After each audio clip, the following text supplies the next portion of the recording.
சேலம் மாவட்டத்தில் உள்ள சேலம் தெற்கு சட்டமன்ற தொகுதியின் தமிழக வெற்றிக் கழகத்தின் வெற்றி வேட்பாளராக தமிழன் பார்த்திபன் தேர்தல் களத்தில் உள்ளார்.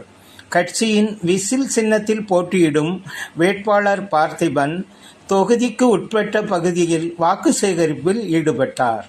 அவருக்கு மக்கள் சார்பில் உற்சாக வரவேற்பு அளிக்கப்பட்டது.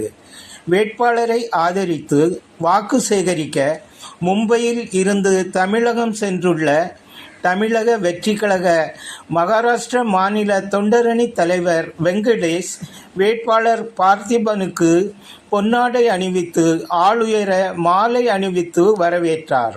அவருடன் மும்பை மாநகர தொண்டரணி செயலாளர் முத்து உடன் இருந்தார்.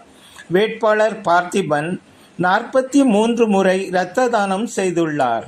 தனது சொந்த செலவில் பாலம் ஒன்றை கட்டி தந்துள்ளார்.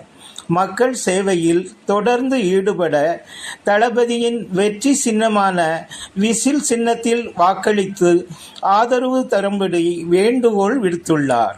இந்நிலையில் வேட்பாளர் பார்த்திபனுக்கு வாக்கு சேகரிக்க மகாராஷ்டிரா மாநில தமிழக வெற்றி கழக தொண்டரணி தலைவர் வெங்கடேஷ் மற்றும் மும்பை மாநகர செயலாளர் முத்து ஆகியோர் தீவிர வாக்கு சேகரிப்பில் ஈடுபட்டனர்.